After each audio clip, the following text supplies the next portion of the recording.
بسم الله الرحمن الرحيم. السلام علیکم ورحمۃ اللہ وبرکاتہ. اعوذ باللہ من الشیطان الرجیم. بسم اللہ الرحمن الرحیم. وقال ربکم ادعونی استجب لکم ان الذین یستکبرون عن عبادتی سیدخلون جہنم داخرین.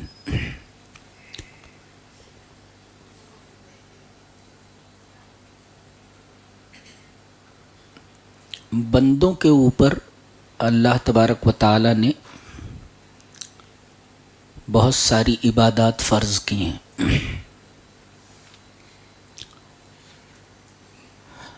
نماز ہے، روزہ ہے، حج ہے، زکوٰۃ ہے، صدقہ و خیرات ہے.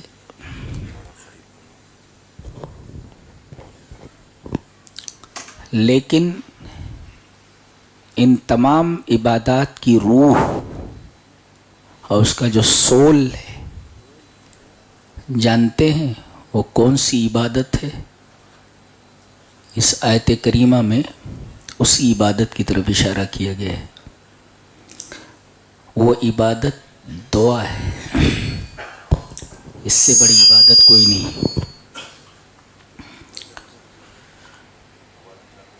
اللہ نے فرمایا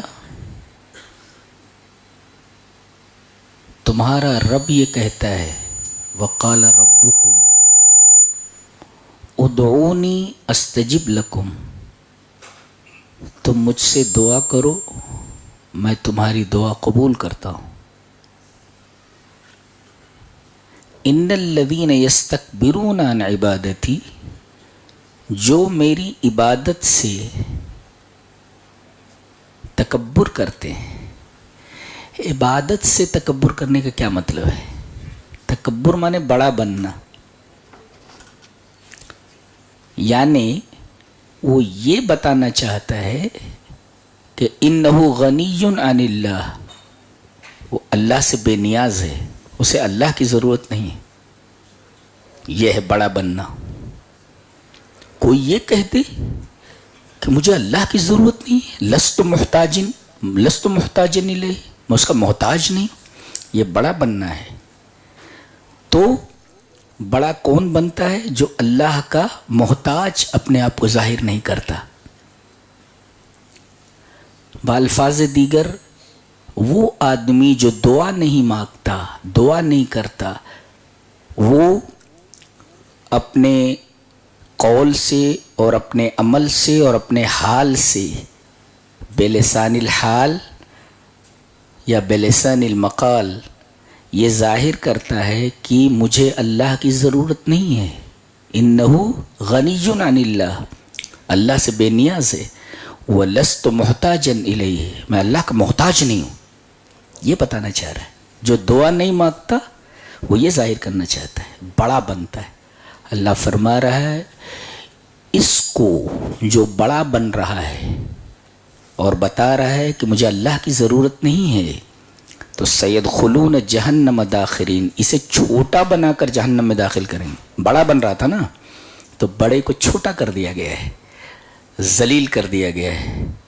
اور ایک نقطہ یہ بھی ملا کہ اللہ نے فرمایا کہ جو لوگ میری عبادت سے تکبر کرتے ہیں وہ ذلیل ہو کر کے، چھوٹے بنا کر کے جہنم میں ڈالے جائیں گے.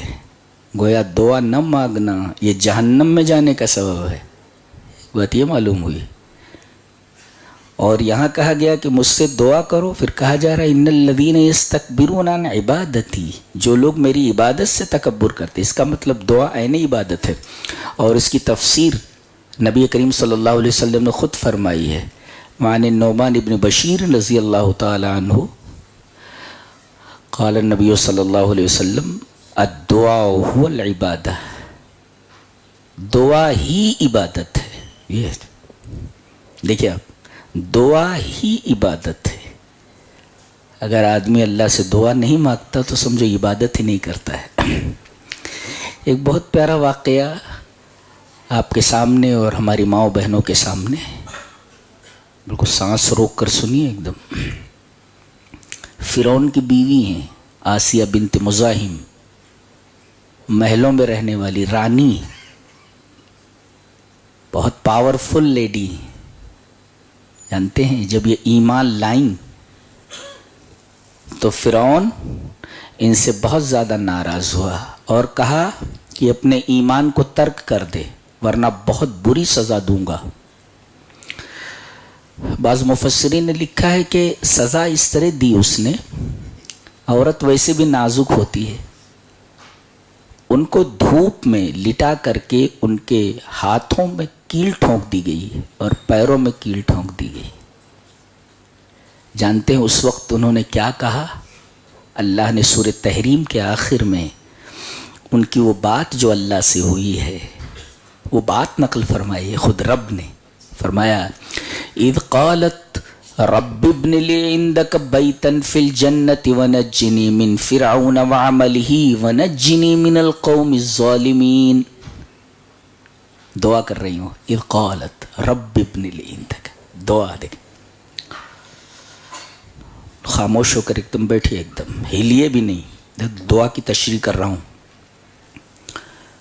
رب ابن لی عندک بیتن، میرے رب تو میرے لیے اپنے پاس ایک گھر بنا.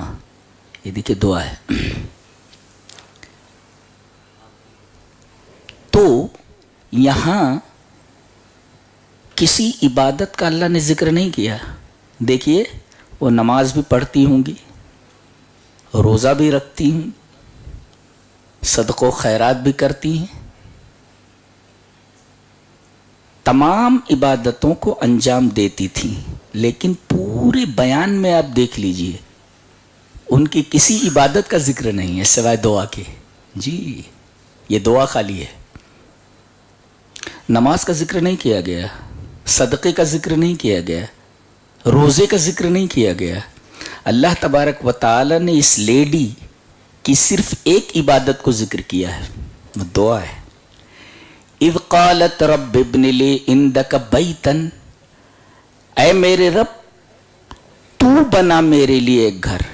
تو بنا بولے تو یہ نہیں کہہ رہی ہیں کہ بنوا دے، تو بنا دے. ان کو معلوم ہے کہ دنیا میں کوئی بلڈر اور کوئی بھی بنانے والا انجینئر کوئی گھر بناتا ہے تو کوئی نہ کوئی علت اور کوئی نہ کوئی کمی رہتی ہے. انجینئر میں خود کمی ہے، انسان میں خود کمی ہے، تو وہ جو چیز بنائے گا اس کے اندر کمی رہے گی. ناقص سے ناقص ہی چیز وجود میں آتی ہے. اسی وجہ سے آپ دیکھیں گے کہ اللہ کامل ہے، لہذا اس کی ہر چیز کامل ہوتی ہے، اس کی ہر تخلیق کامل ہے. اس لیے کہ وہ کامل ہے تو اس کی ہر چیز کامل ہے، اور انسان ناقص ہے، لہذا وہ جو کچھ بھی کرتا ہے ناقص ہے. اب بولوں ہماری جتنی بھی عبادتیں ہوتی ہیں ناقص ہیں، وہ ہمارے روزے ناقص ہیں. تبھی تو کہا جا رہا ہے کہ ہر آدمی صدقۃ الفطر دے. کیوں بھائی؟ وہ جو بھیک مانگتا ہے اس کو بھی صدقۃ الفطر نکالنا ہے. صدقۃ الفطر کا مطلب یہ ہے کہ تیرے روزوں کے اندر جو کمی تھی اس صدقۃ الفطر سے اللہ تبارک و تعالیٰ اسے پوری کر دے گا. دیکھو روزے رکھے اس نے لیکن اس عبادت میں نقص ہے. عالم سے بھی کہا جا رہا ہے صدقۃ الفطر نکال، جاہل سے بھی کہا جا رہا ہے کہ صدقۃ الفطر نکال، بچہ پیدا ہوا ہے اس دن اس کے بارے میں بھی کہا جا رہا ہے اس کی طرف سے بھی نکال دے، نوکر ہے اس کی طرف سے بھی نکال دے، فقیر سے بھی کہا جا رہا ہے کہ تو بھی نکال دے. عالم، جاہل، عابد، زاہد، متہجد، سب سے کہا جا رہا ہے کہ تو صدقۃ الفطر نکال. کیوں؟ اس لیے کہ تیری اس عبادت کے اندر کمی ہے. کتنی بھی اچھی طریقے سے تو روزہ رکھ، کمی ہے. اس معیار کا روزہ نہیں ہے تیرا جو معیار میرے نزدیک مطلوب ہے. لہذا اس کمی کو تو صدقۃ الفطر سے دور کر دے اور صدقۃ الفطر نکال. اور تیرا صدقۃ الفطر بھی میں دیکھ رہا ہوں کہ کیسے نکال رہا ہے تو. اور کہاں سے لیا ہے، چل اس کو بھی قبول کر لیتے ہیں. اور زندگی آدمی کی محدود ہے. اب دیکھو، اب اگر اسے لامحدود زندگی دے دی جائے تو کیا یہ لامحدود زندگی اس کی زندگی کی عبادتوں کا بدل ہے؟ سوال ہی پیدا نہیں ہوتا. آدمی کی زندگی لمیٹڈ ہے اور جنت کی جو نعمتیں ہیں وہ ان لمیٹڈ ہے. وہاں کی زندگی ان لمیٹڈ ہے. وہاں کبھی بڑھاپا نہیں ہے، وہاں کبھی موت نہیں ہے. تو ایک لمیٹڈ چیز کے بدلے میں ایک ان لمیٹڈ چیز دی جا رہی ہے. تو یہ اللہ تبارک و تعالیٰ ہی کا کرم ہے نا، ورنہ لمیٹڈ چیز ان لمیٹڈ کا بدل نہیں ہو سکتی. کہنے کا مطلب یہ، ہم جو کچھ عبادت کے نام پر کرتے ہیں، چونکہ ہم ناقص ہیں لہذا ہماری ہر ادا ناقص ہے، کمی ہے اس کے اندر. تو انجینئر بھی ناقص ہی ہے، لہذا بلڈنگ بناتا ہے ناقص. یہ کہہ رہی ہیں رب ابن لی، تو بنا میرے لیے کیا؟ بیتن، ایک گھر. رب ابن لی عندک بیتن فی الجنہ. یہ گھر کہاں بنانا ہے؟ یہ دنیا کے کسی پلاٹ پر نہیں بنانا ہے، جنت میں چاہیے. جگہ بتائی گئی کہ کہاں یہ گھر چاہیے، دنیا میں نہیں، جنت میں چاہیے. اور کہاں چاہیے؟ تیرے پاس چاہیے. اندک، پہلے اندکا کہا، رب ابن لی اندک بیتن، پہلے کہا تیرے پاس چاہیے اور پھر گھر کہا اور اس کے بعد فی الجنہ کہا. اندک پہلے کہا، اندک. اس میں مفسرین نے ایک نقطہ بیان کیا ہے کہ الجار قبل الدار، گھر سے پہلے پڑوسی دیکھو. تو اندکا تیرے پاس، پڑوس. بیتن، گھر کا تذکرہ بعد میں ہے. یعنی ایک بوڑھے حضرت تھے، وہ کہہ رہے تھے میں اپنا مکان بیچ رہا ہوں. ایک صاحب آئے کہ کتنے میں بیچ رہے ہیں؟ بولے 3 لاکھ میں مکان کا ویلیویشن ہے، مگر لوں گے 3.5 لاکھ. بوڑھا پاگل ہے. دوسرا آتا ہے، سنا ہے حضرت آپ اپنا گھر بیچ رہے ہیں؟ بولے ہاں گھر بیچ رہا ہوں. کتنے کا ہے؟ بولے 3 لاکھ کا، مگر لوں گا 3.5 لاکھ.